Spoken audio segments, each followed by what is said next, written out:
Pearl Jam played Capitol Hill on Thursday as guitarist Stone Gossard and bassist Jeff Ament were at the House of Representatives to begin 3 hours of testimony about Ticketmaster. Pearl Jam has accused Ticketmaster of being a monopoly and of using its power to scuttle a summer tour the band had planned, with tickets to sell for a relatively low $18. It is well known in our industry that some portion of the service charges Ticketmaster collects on its sale of tickets is distributed back to the promoters in the venues.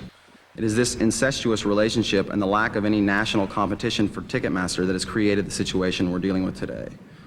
As a result, our band, which is concerned about keeping the price of its tickets low, will almost always be in conflict with Ticketmaster, which has every incentive to try to find ways to increase the price of the ticket it sells. You've decided to nail your mast to a flat fee of $20 and $4 a beer for a 12-ounce guzzle of beer. Why are you doing it, and what do you hope to achieve? It's gotten out of hand. The price of concerts, the price of entertainment, period. I went with Live Nation. I said, how can we just go in, take everything, the beer, the parking, whatever the price of tickets are, and put it in a pot, split it up fairly based on the number of people that come, and they're like, you're gonna have to take a pay cut. No problem. I make a lot of money. I can take a pay cut. I'm gonna tell people. A lot of artists already do it. I think I've been guilty of it in the past too. We take some of our tickets, we put them on StubHub, overcharge, look what the market determines they're worth. I'm charging, I'm taking 1,000 of them and I'm scalping them.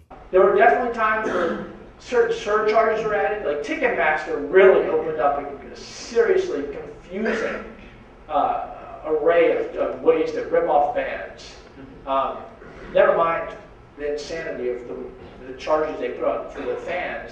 But for instance, most venues will charge a Ticketmaster charge at the window when technically they're not supposed to, but it's a sort of allowed, it's like sort of a little cream for the venue. So if you buy it in advance, you pay a service charge. You buy it at the show, you shouldn't have to pay anything more than the face value.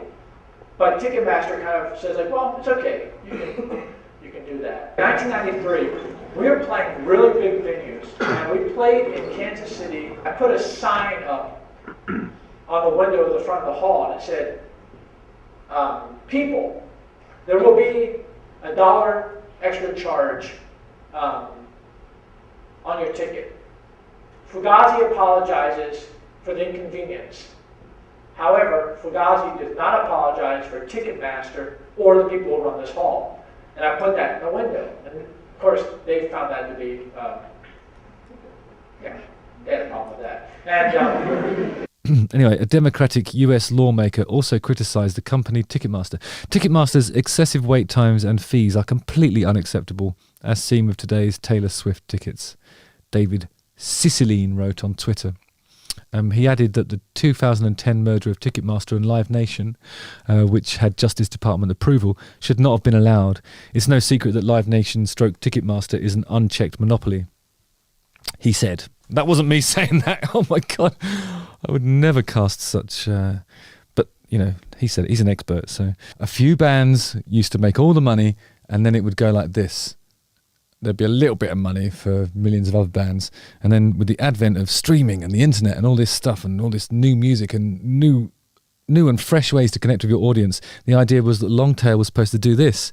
So there'd be a more even distribution of the wealth among the sort of top earning bands. But that's not what happened. Harry Styles, Taylor Swift, poof, and then 1 billion bands releasing 100,000 songs every day on the various streaming platforms, making no money whatsoever. And it's happening in the music trade on the live front as well. What do you think of artists who do charge anywhere between $50 to $75 for tickets? There are people who charges that much money? We charge $17. So what? Fugazi's playing tonight. They're charging $5. So how does that make you feel? Weak. Exploited. Yeah. See, they go from 5 to 6 to 7 to 8. Pretty soon, it's all over, man.